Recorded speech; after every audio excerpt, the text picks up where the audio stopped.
Praise the lord. యేసుక్రీస్తు నామములో మీ అందరికీ శుభములు తెలియజేస్తూ ఉన్నాను. ఈరోజు మనం ధ్యానం చేసుకోబోయేటువంటి వాక్య భాగం కృపయందు నిలిచియుండుట ఎట్లు. కృపయందు నిలిచియుండుట ఎట్లు.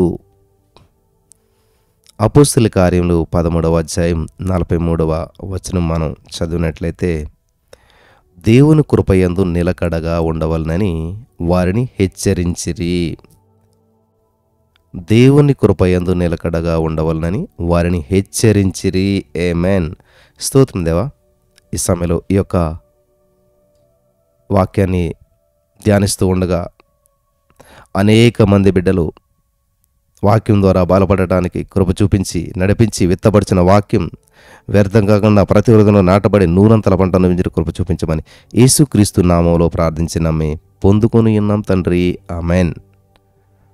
సరే, చాలా జాగ్రత్తగా వింటున్నారని నమ్ముతున్నాను నేను. ఆత్మ సంబంధమైనటువంటి ఆశీర్వాదాల్లో అమూల్యమైనటువంటిది దేవుని యొక్క కృప. ఈ కృప అనేటువంటి పదం ఎంతో మధురమైనటువంటిది, శ్రేష్టమైనటువంటిది, మనలందరినీ కూడా ఆదరింపజేసేటువంటిది. క్రైస్తవ జీవితంలోనికి అడుగుపెట్టినప్పుడు మనమంతా కూడా మొట్టమొదటిగా దేవుని కృపను ఎదుర్కొంటూ ఉన్నాం. భూమి ఆకాశం సృష్టించినటువంటి మహాదేవుడు ఆ కృపను బట్టే మనలందరినీ కూడా తన బిడ్డలుగా చేర్చుకుంటూ ఉన్నాడు. ఆ కృపను బట్టే మనకు రక్షణ కలుగజేయుచున్నాడు. దేవుడు చెప్తాడు కదా, ఎఫెసీ పత్రిక 2వ అధ్యాయం 8వ వచనంలో, మీరు విశ్వాసం ద్వారా కృప చేతనే రక్షించబడి ఉన్నారు. ఇది మీ వలన కలిగినటువంటిది కాదు, దేవుని వరమే. రక్షించబడ్డారా అంటే రక్షించబడ్డానండి అంటారు. ఎలాగా అంటే, నేను ఎంతో కష్టపడ్డానండి మా ఆయన రక్షించటానికి, లేకపోతే నేను ఎన్నో శ్రమలు అనుభవించానండి, మా ఇంట్లో నేను ఒక్కడనే రక్షించబడ్డాను అని చెప్తూ ఉంటుంటారు. వాస్తవం ఏంటంటే ప్రియులారా, దేవుని వాక్యం ప్రకారం చూస్తే ఎఫెసీ 2:8 ఉంది, మీరు విశ్వాసం ద్వారా కృపచేతనే రక్షించబడి ఉన్నారు. ఇది మీ వలన కలిగినది కాదు, ఇది దేవుని వరమే. ఆమేన్. Very powerful statement. కోట్లాది ప్రజలు లోకంలో ఉండగా ఆయన మనలను ఎన్నుకొనటానికి మనలో ఉన్న విశేషం ఏంటి, ఎటువంటి గుణగణాలను బట్టి ఆయన మనల్ని ఎన్నుకున్నాడు అని తెలియక విస్మయం చెందుచున్న మనమంతా కూడా. అదే దేవుని కృప. మన ఆధిక్యత, అతిశయ కారణము, ఆశీర్వాదానికి మూల కారణాలు దేవుని కృపయే. ఆమేన్. దేవా, నీ కృప ఎంతో అమూల్యమైనది, నరులు నీ రెక్కల నీడన ఆశ్రయించుచున్నారు అని కీర్తనకారుడు 36వ కీర్తన 7వ వచనంలో చెప్తున్నాడు. 36వ కీర్తన 7వ వచనంలో, దేవా నీ కృప ఎంతో అమూల్యమైనది, నరులు నీ రెక్కల నీడను ఆశ్రయించుచున్నారు. హల్లెలూయా. దేవునికి స్తోత్రం కలుగును గాక. చాలా జాగ్రత్తగా వింటున్నారని ప్రభు పేరట నేను ఆశిస్తూ ఉన్నాను. చాలా జాగ్రత్తగా వింటూ ముందుకు వెళ్ళిపోదాం. ఈరోజులో ఒక 4 పాయింట్లు నేను చెప్తాను, చాలా జాగ్రత్తగా వినాలి ప్రియులారా. కృప అనేటువంటి పదానికి అర్హత లేని వారి ఎడల చూపబడు దేవుని దయ అని అర్థం అన్నమాట. యోగ్యత లేని వారికి యోగ్యతనిచ్చేది, అర్హత లేనటువంటి వారికి అర్హతనిచ్చేటువంటిది దేవుని కృప.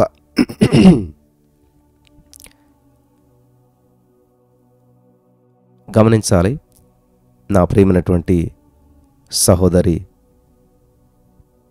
స్నేహితులారా. Thank you Jesus. ఈ కృప అనగా అర్థం ఏంటంటే, అర్హత లేని వారికి అర్హతనిచ్చేది, కృప లేని వారికి మరి ఏది కూడా పొందుకోలేరు. ఏసన్ గారు రాశారు ఒక పాట, కృప తప్ప వేరొకటి లేదయ్యా, నీ కృప తప్ప వేరొకటి లేదయ్యా, కృపయే కదా నా ఆశ్రయము, కృపయే కదా నా. ఈ యొక్క అద్భుతమైనటువంటి పాటను మనం పాడుతూ ఉన్నప్పుడు నిజంగా కృప తప్ప వేరొకటి లేదంట. దేవుని కృప వలననే మనం ఏదైనా పొందుకోగలుగుతాం. హల్లెలూయా. సో నా వాయిస్ క్లారిటీగా ఉందని నమ్ముతున్నాను. ఓకే కదండి, ఏ ప్రాబ్లం లేదు కదా? అంత స్పష్టంగా వినగలుగుతున్నారు కదా? హల్లెలూయా. జాగ్రత్తగా వినాలి ప్రియులారా. ఓకే, ఇక్కడ మనం గమనించవలసింది ఏంటంటే, అర్హత లేని వారికి అర్హతనిచ్చేది. మన అర్హతలను చూసి ప్రభు మనల్ని ఆశీర్వదించలేదు, కానీ ఆయన కనికరాన్ని బట్టి, వాగ్దానాన్ని బట్టి మనల్ని ఆశీర్వదించాడు. అదే ఆయన కృప. పాత నిబంధన కాలంలో మనం చూసినట్లయితే యాజకులు దేవుని ప్రజలను ఆశీర్వదించినప్పుడెల్లా సంఖ్యాకాండం 6:25 ప్రకారం యెహోవా నీకు తన సన్నిధిని ప్రకాశింపజేసి నిన్ను కరుణించును గాక అని చెప్పి ఆశీర్వదించిరి. కొత్త నిబంధన కాలంలో చూసినట్లయితే అపోస్తలుడైన పౌలు గారు మన ప్రభువైన యేసుక్రీస్తు కృప మీకు తోడైండును గాక అని చెప్పి ఆశీర్వదించేవాడు. చాలామంది పరిశుద్ధులు కృపగల దేవా అని చెప్పి ప్రార్థిస్తూ ఉన్నారు. తమ పరిచర్యలకు కృపా పరిచర్యలని చెప్పి పేరు పెట్టుకుంటున్నారు. తమ సామర్థ్యం మీద కాదు, దేవుని కృప మీదనే ఆధారపడుచున్నాము అని దానికి సింబాలిక్ అన్నమాట. మరి ఒకసారి ఒక సేవకుడు ఇంకొక సేవకునితోటి, అయ్యా నా పరుగు పందాన్ని విజయంతో కడముట్టించడానికి మీరిచ్చు సలహా ఏంటని చెప్పి అడిగాడంట. అప్పుడు ఆయన ఒక సేవకుడు ఇంకొక సేవకుడితో, బాబు కృప కృప కృప అని చెప్పి నిన్ను నీవు తగ్గించుకో, దేవుని కృపకు అప్పగించుకున్నట్లయితే కృపతో నీ పరుగు పందాన్ని విజయవంతంగా కడముట్టించగలుగుతామని చెప్పాడంట సేవకుడు. ఆమేన్. కొంతమంది యువకులు, అయ్యా నానా విధములైనటువంటి పాప శోధనలు మా మీదకు వస్తూ ఉన్నాయి, అనేక సార్లు పాపం మమ్మల్ని జయించేస్తూ ఉంది, పడి పడి లేస్తూ ఉన్నాం, ఏమి చేయాలి అని చెప్పి అడుగుతారు. అపోస్తలుడైన పౌలు గారు రోమా 6:14లో ఈ విషయమై ఇచ్చేటువంటి సలహాను మనం చదివినట్లయితే, మీరు కృపకే గాని ధర్మశాస్త్రముకు లోనైన వారు కారు, కాబట్టి పాపము మీ మీద ప్రభుత్వం చేయదు, పాపము మీ మీద ప్రభుత్వము చేయదు. వింటున్నారా? యేసుక్రీస్తు ప్రభువారు మనతో ఈ కృపను గురించినటువంటి నిబంధన చేసుకుని ఉన్నాడు. యెషయా గ్రంథం 54:10లో మనం చదివినట్లయితే, పర్వతములు తొలగిపోయినను మెట్టలు తత్తరిల్లినను నా కృప నిన్ను వీడిపోదు, సమాధాన విషయమైన నా నిబంధన తొలగిపోదు అని నీ యందు జాలిపడు యెహోవా సెలవిచ్చుచున్నాడు. ఆమేన్. దేవుని కృపను తలంచి ఆయనను స్తుతించండి ప్రియులారా. ప్రభువా ఎల్లప్పుడూ నీ ఎదుట నాకు నీ కృప దొరకనిమ్ము అని దేవుని నామాన్ని మహింపరుస్తూ ఉండాలి. ఆదాము పాపం చేసినప్పుడు దేవుడు దయతో వెదకి వచ్చాడు. అతని దిగంబరత్వమైనటువంటి ఆ స్థితిని చూచినప్పుడు ఆ దిగంబర స్థితిని కప్పటానికి చర్మపు చొక్కాయనిచ్చాడు. అంతేకాదు, మానవ కోటిని విమోచించటానికి, శత్రువు తలను చితక తొక్కటానికి యేసుక్రీస్తు ప్రభువారు మెస్సయ్యను మరి ఆ మెస్సయ్యగా వాగ్దానము చేశాడనమాట. నోవాహు దేవుని దృష్టిలో కృప దొరికెను.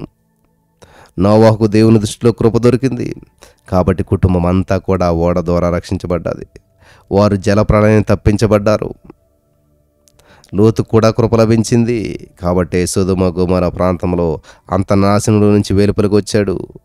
అబ్రహాము కూడా దేవుని కృప దొరికింది కాబట్టే హెబ్రీ సంతతి కలిగింది. ప్రియులారా, భూమి కంటే ఆకాశం ఎంత ఉన్నతంగా ఉన్నదో ఆయన యందు భయభక్తులు గలవారి యెడల ఆయన కృప అంత అధికంగా ఉన్నదని కీర్తన గ్రంథం 103:11లో ఉంది. కీర్తన గ్రంథం 103:11 భూమి కంటే ఆకాశం ఎంత ఉన్నతంగా ఉన్నదో ఆయన యందు భయభక్తులు గలవారి యెడల ఆయన కృప అంత అధికంగా ఉన్నది.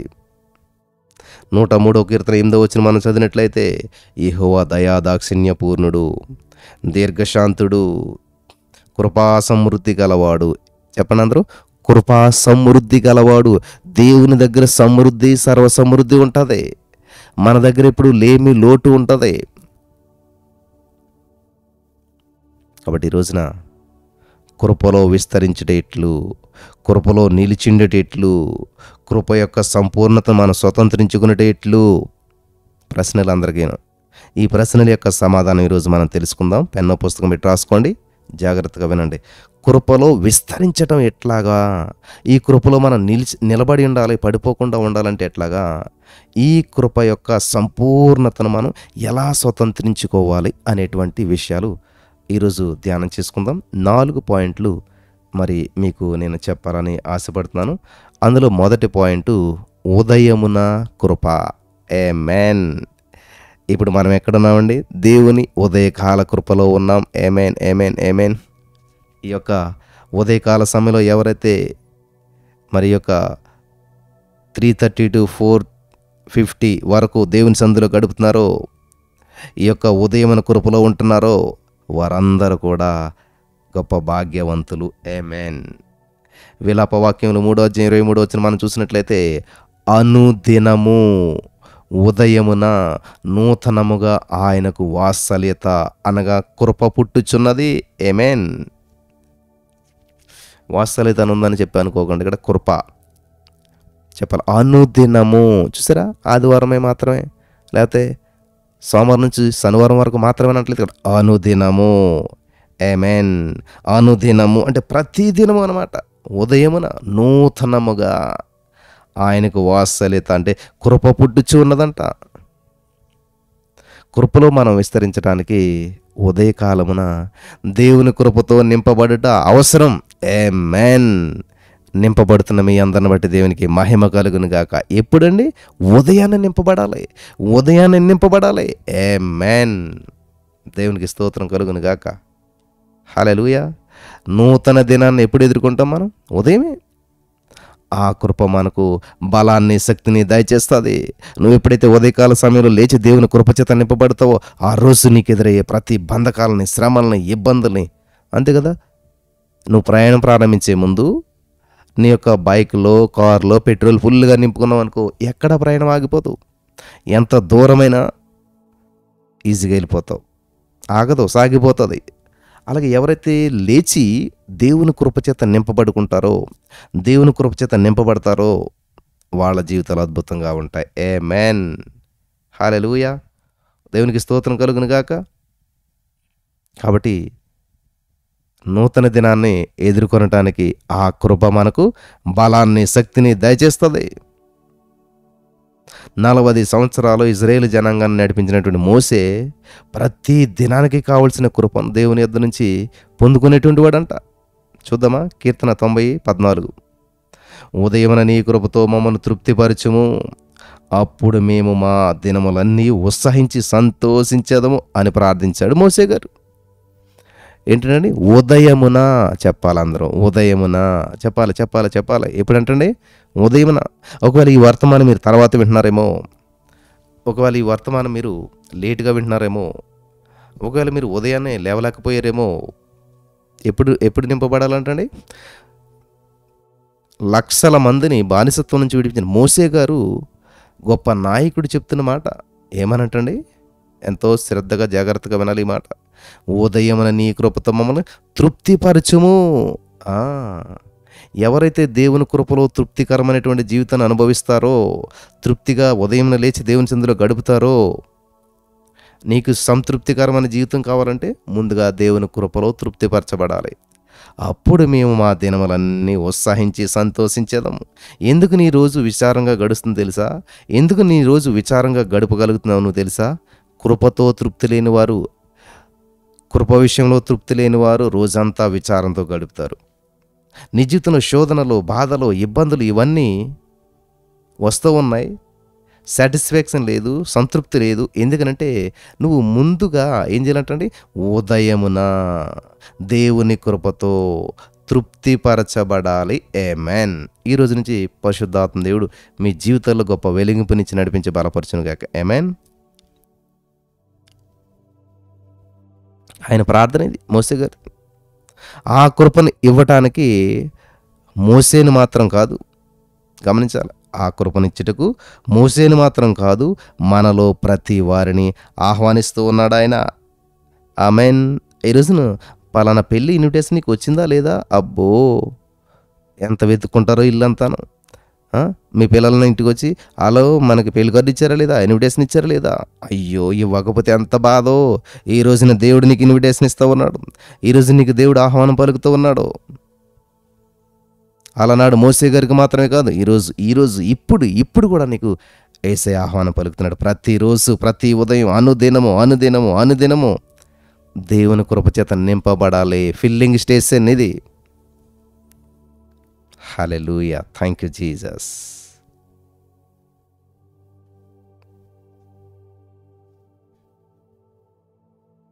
నిర్గమకాండం 34:2 నిర్గమకాండం 34:2 ఉదయమునకు నీవు సిద్ధపడి ఉదయమున సీనాయి కొండ ఎక్కి అక్కడ శిఖరము మీద నా సన్నిధి నిలిచి ఉండవలను.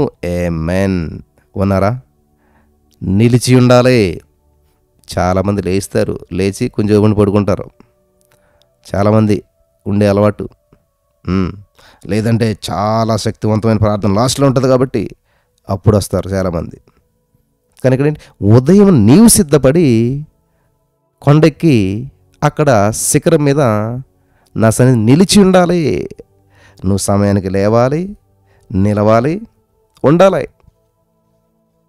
దేవునికి స్తోత్రం. రోజుకి 24 గంటలు ఉన్నాయి, అందులో అతి శ్రేష్టమైనటువంటి సమయం ఉదయకాలమే. ఆమేన్. ఉదయకాల సమయం క్రొవ్వినటువంటి సమయం, క్రొవ్విన గంట. ఎందుకంటే ఇది దినం యొక్క ప్రారంభ గడియ, అంతే కదా. లేచినప్పుడు మనం మొట్టమొదట నువ్వు ఎప్పుడైతే లేస్తున్నావో అదే నీకు ప్రారంభ గడియ, ప్రారంభ గంట అది.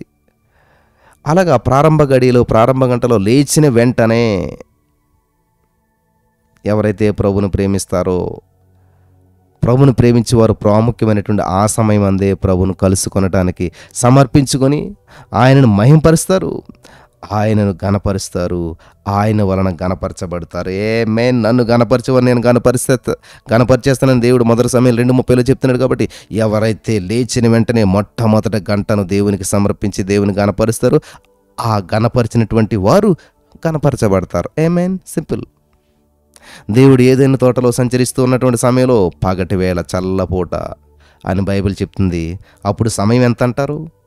కొంతమంది ఏమంటారంటే బైబిల్ పండితులు అది తెల్లవారుజాము 3 నుంచి 4 గంటల వరకు సమయం చెప్తూ ఉన్నారు. వింటున్నారా? గమనించాలి ప్రియులారా. మనకి అంటే బైబిల్లో అంత క్లారిటీగా లేకపోవచ్చు, కానీ పండితులు చెప్తున్నట్టు మాట ఏంటి తెలుసా? దేవుడు ఏదైనా తోటలో సంచరించాడు కదా, ఆ సంచరించిన సమయం ఏంటి తెలుసా? పగటి వేళ చల్లటి పూట అని బైబిల్ చెప్తుంది. ఓకే, పగటి వేళ అంటే చల్లపూట అంటే ఎప్పుడు చల్లగా ఉంటుంది రోజులోను చెప్పాలి మీరు. ఎప్పుడు చల్లగా ఉంటుంది? సూర్యోదయం అయ్యాక, మధ్యాహ్నమా, లేకపోతే చీకటి పడుతున్నప్పుడు చల్లగా ఉంటుందా? లేదు, భూమి అంతా వేడికి ఉంటుంది. మరి ఇంకెప్పుడు చల్లటి పూట అని మనం ఆలోచన చేసినట్లయితే కొంతమంది బైబిల్ పండితులు చెప్పింది ఇప్పుడు తెలుసా? తెల్లవారుజామున 3 నుంచి 4 గంటల వరకు. ఆమేన్. సో కాబట్టి 4 గంటల తర్వాత కనీసం 4 గంటల కన్నా లేవాలన్నట్టు వారు ఎంత ఆశీర్వాదాన్ని కోల్పోతున్నారు, ఎంత అద్భుతాన్ని కోల్పోతున్నారు ప్రియులరా. జాగ్రత్త. ఇశ్రాయేలీయులకు ఆకాశం నుంచి మన్నా కురిపించబడింది ఉదయకాలమే. అది దేవదూతల ఆహారమని, దాని రుచి తేనెతో కలిపినటువంటి అపురూపం వలె ఉండెను అని మనకు తెలుసు. కీర్తన 78:24, నిర్గమకాండం 16:31-35 వచనాల్లో. ఎండ ఎక్కువైనప్పుడు ఆ మన్నా కరిగిపోతుంది, కాబట్టి నిష్ప్రయోజనం అవుతుంది. గమనించాలి, ఎండ ఎక్కువైతే మన్నా కరిగిపోతుంది, నిష్ప్రయోజనం, ఉపయోగం ఉండదు. చాలామంది ఎండ వచ్చే వరకు కూడా మంచాన్ని విడిచిపెట్టరు, ఎండ వచ్చేంత వరకు కూడా అబ్బా పరుపు మీదే ఉంటారు. అటువంటి వారు దైవ ప్రసన్నతను, దేవుని కృపను కోల్పోతున్నారు. నిస్సందేహంగా చెప్తున్నాను నేను. ఆత్మీయమైనటువంటి బలము కావాలా? బలంగా బ్రదర్, ఆత్మలో బలంగా ఉండాలి. ప్రార్థన చేయండి. ప్రార్థన చేస్తే బలంగా రారు. నేను ప్రార్థన చేస్తే మీకు బలం రాదు. తింటే బలం, మన్నా కావాలా? మన్నా తింటేనే బలంగా ఉంటావు. కాబట్టి ఆధ్యాత్మికంగా బలపడాలనుకుంటున్నావా? ఆత్మలో బలపడాలనుకుంటున్నావా? ఉదయాన్న ఆయన సన్నిధిని వెతకాలి, ఆయన వాక్యాన్ని ధ్యానించాలి. అది మిమ్మల్ని బలమైనటువంటి క్రైస్తవులుగా మాత్రమే కాదు కానీ విజయవంతమైనటువంటి క్రైస్తవులుగా నిలబెడుతుంది, కృపను విస్తరింపజేస్తుంది. ఆమేన్. Thank you Jesus. దేవా నా దేవుడవు నీవే. 63 కీర్తన 1, 2, 3 వచనాలు చదువుతున్నాను, జాగ్రత్తగా వినండి. 63 కీర్తన 1, 2, 3 వచనాలు. దేవా నా దేవుడవు నీవే, వేకువనే నిన్ను వెతుకుదును.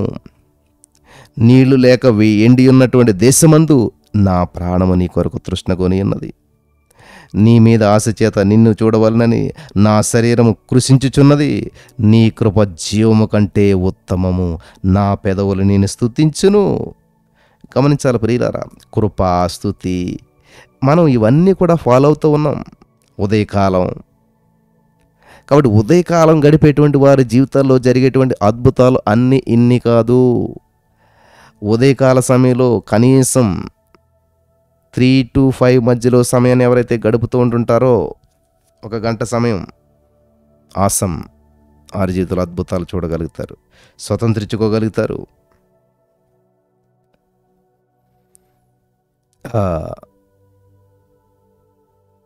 ఒకసారి ఏమైందంటే, ఒక పాస్టర్ గారు ఇంటిని కొంతమంది దుష్ట మనుషులు ఆవరించారంట.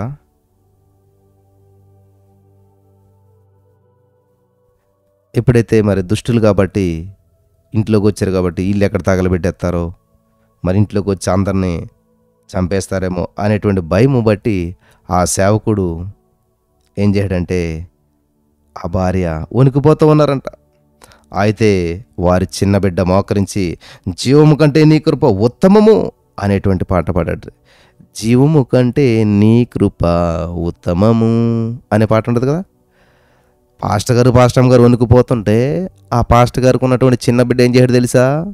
మోకరించాడు. వెంటనే జీవము కంటే నీ కృప ఉత్తమము అనే పాటను పాడుతూ మోకరించి పాట పాడుతూ మొదలుపెట్టాడంట.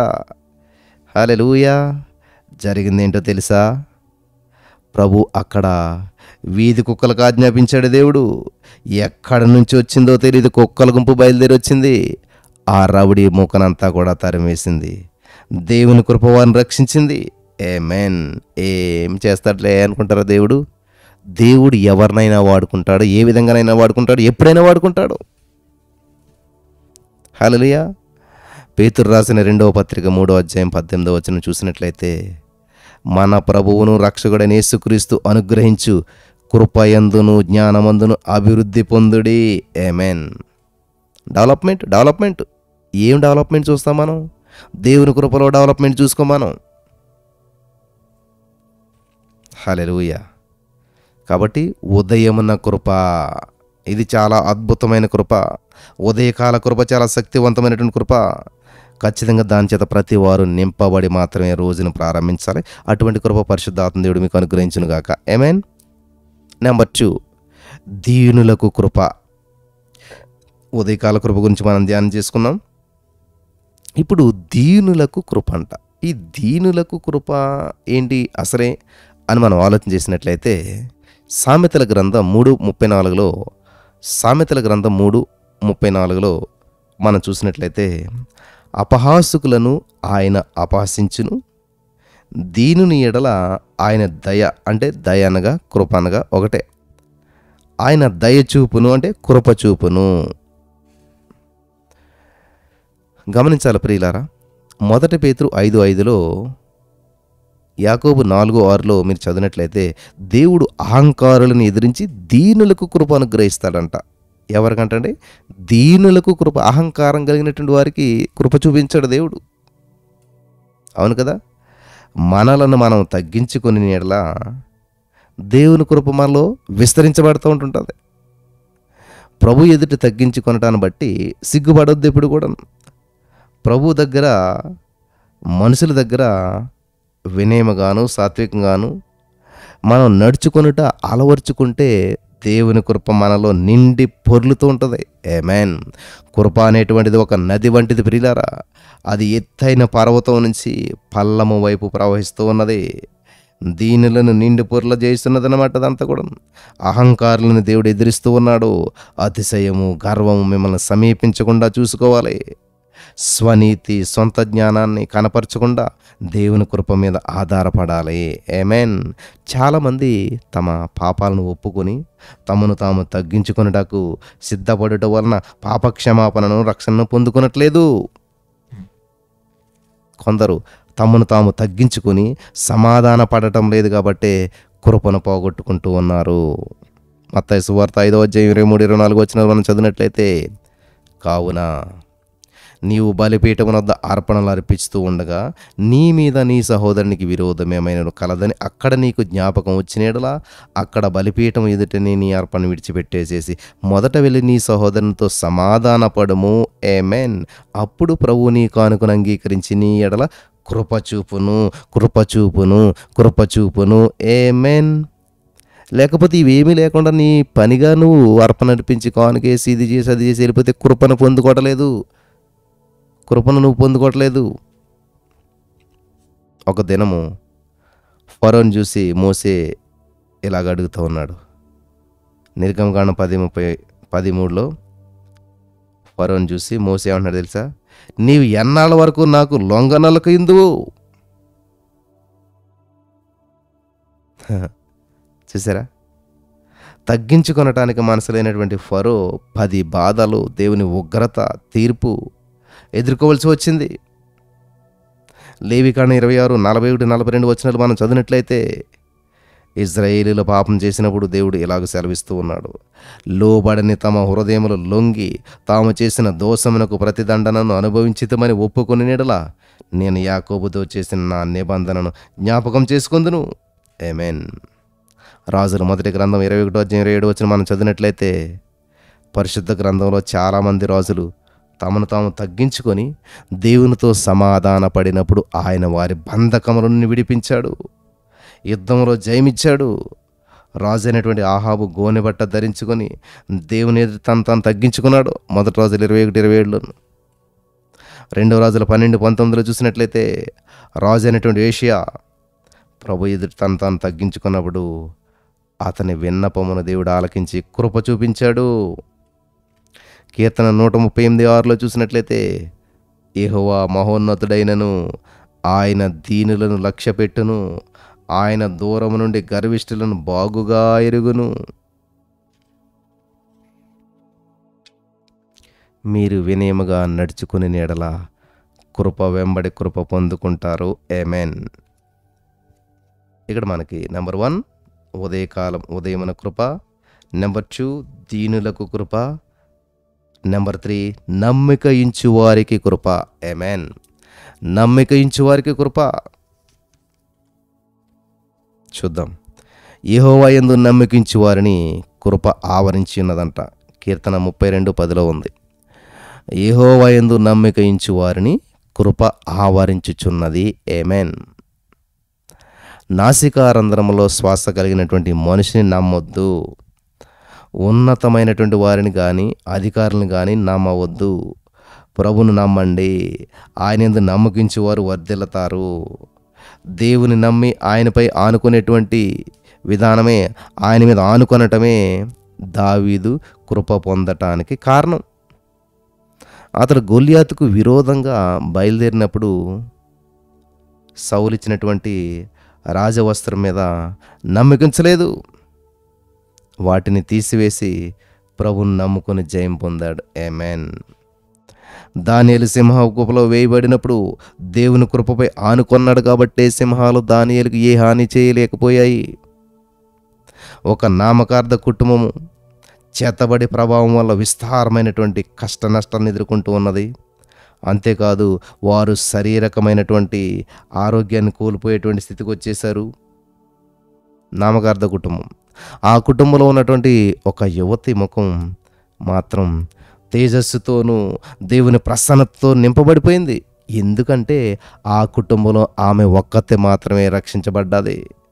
దేవుని కృప ఆమెను ఆవరించి ఉన్నది కాబట్టి మంత్రశక్తులు ఆమెని భరించలేకపోయి, మంత్రశక్తులు ఆమెను జయించలేకపోయాయి. ఆమేన్. హల్లెలూయా.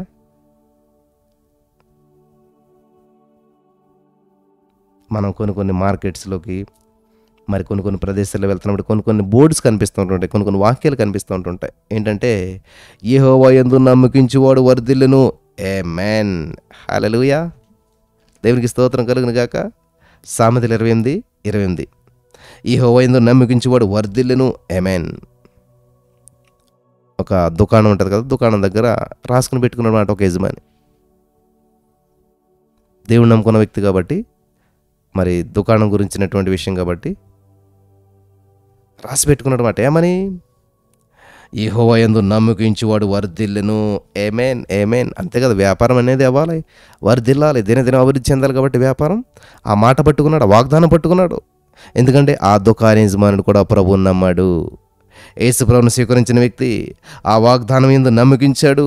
ఆ వాగ్దానాన్ని పదే చూస్తున్నాడు, పలుకుతున్నాడు రోజును. విచిత్రమైన విషయం ఏంటి తెలుసా?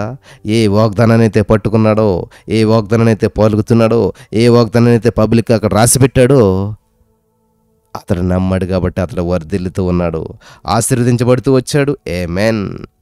సామెతల 16:20. యెహోవాను ఆశ్రయించేవాడు ధన్యుడు. సామెతల 14:26. యెహోవా యందు భయభక్తులు కలిగినట్టు బహుధైర్యము పుట్టించును. సామెతల 3:26. యెహోవా నీకు ఆధారమగును, నీ కాలు చిక్కబడకుండానట్లు ఆయన నిన్ను కాపాడును. ఇలా ఎన్నో రకములైనటువంటి ఆశీర్వాదాలు ఉన్నాయి ప్రియులారా. అందువల్లనే యెహోవా, మేము మీ కొరకు కనిపెట్టుచున్నాము, నీ కృప మా మీద ఉండునుగా అని దావీదు ప్రార్థించాడు. కీర్తన 33:22. 33 కీర్తన 22వ వచనంలో దావీదు చేస్తున్న ప్రార్థన ఏంటి తెలుసా? యెహోవా, మేము నీ కొరకు కనిపెట్టుచున్నాము, నీ కృప మా మీద ఉండునుగాక. ఆమేన్. హల్లెలూయా. బలపరచబడ్డారా? చివరిగా 4వ విషయం, స్తుతి స్తోత్రముల వలన కృప. స్తుతి స్తోత్రాల వలన కృప. 2 కొరింథీ 4:13 చూసినట్లయితే, కృప ఎక్కువ మంది ద్వారా ప్రబలి దేవుని మహిమ నిమిత్తము కృతజ్ఞతాస్తుతులు విస్తరింప చేయులాగున సమస్తమైనవి మీ కొరకై ఉన్నవి. ఆమేన్. ఎవరైతే దేవుని స్తుతించి కొనియాడుచున్నారో, దేవుని ఆరాధిస్తూ ఉన్నారో, అటువంటి వారికి దేవుడు కృప వెంబడి కృపను దయచేస్తూ ఉన్నాడు. ఆమేన్. In the name of Jesus. Thank you Jesus. వింటున్నారా ప్రియులారా? స్తుతుల మధ్య నివాసం చేసేటువంటి దేవుడు స్తుతించు జనుల మధ్యకు దిగి వస్తూ ఉన్నాడు. ప్రభు వచ్చినప్పుడల్లా కూడా ఖాళీగా కాదు, నిండైన కృపతో వస్తూ ఉన్నాడు. స్తుతించిన కొలది కూడా కృప విస్తరిస్తూ ఉన్నది. స్తుతించట మానుకున్నట్లయితే మన హృదయం చీకటితో నింపబడిపోతుంది. వారు ఇక్కడ రోమా పత్రిక 1:21-22 వచనాలు చూసినట్లయితే, రోమా 1:21-22 వచనాల్లో చూసినట్లయితే, వారు దేవుని ఎరిగి ఆయన దేవునిగా మహింపరచలేదు, కృతజ్ఞతాస్తుతులు చెల్లింపనలేదు, కానీ తమ వాదముల యందు వ్యర్థులైరి. వారు అవివేక హృదయము అంధకారమయమును. చూసారా, వారి యొక్క అవివేక హృదయం అంధకారమైపోయిందంట. ఈరోజు నీ మాటలు వింటున్న ప్రియమైనటువంటి సహోదరి, దేవుడు నిన్ను ప్రత్యేకంగా ఈ యొక్క వర్తమానం వినటానికి నిన్ను ఆహ్వానించాడు, నిన్ను మరి ఆకర్షించాడు.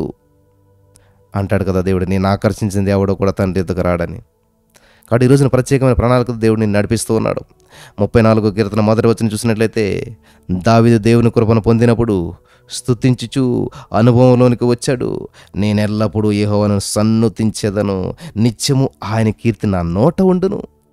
పరిశుద్ధ గ్రంథంలో చూసినట్లయితే 150 కీర్తనలు ఉన్నాయి. ఈ కీర్తనలో ఎక్కువ శాతం దేవుని స్తుతించుచు, స్తుతులతోనూ కృపతోనూ ఆ కృపను గురించినటువంటి వచనాలతో నింపబడి ఉన్నది. ఆమేన్. ప్రారంభ కాలంలో చూసినట్లయితే దావీదు ఎన్నో కారణాల కొరకు దేవుని యొక్క విజ్ఞాపనలు చేసిన కీర్తనలు ఉన్నాయి. దుఃఖంతోనూ విచారంతోనూ పాడినటువంటి కీర్తనలు కలవు. అయితే ఆఖరి 5 కీర్తనలు మీరు చదివినప్పుడు, ఆఖరి 5 కీర్తనలు మీరు చదవండి ప్రియులరా, 146, 47, 48, 49, 50 ఈ యొక్క 5 కీర్తనలు మీరు చదివినట్లయితే అంతా కూడా స్తుతులతో నింపబడి ఉన్నది.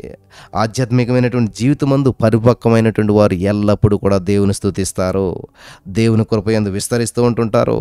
136వ దావీదు కీర్తన మీరు చదివి చూడండి ప్రియులారా, ప్రతి వచనంలో కూడా యెహోవాను స్తుతించుడి, ఆయన కృప నిరంతరముండును, యెహోవాను స్తుతించుడి, ఆయన కృప నిరంతరముండును అని చెప్పి అక్కడ ఆ మాట మనం చెప్పబడటాన్ని మనం గమనించవచ్చు. అదే మాటలు 26వ వచనంలోనూ కనబడుతున్నాయి. స్తుతి కృప కలిసి మనలను పరలోక భాగ్యంలోనికి నడిపిస్తూ ఉన్నాయి. హల్లెలూయా.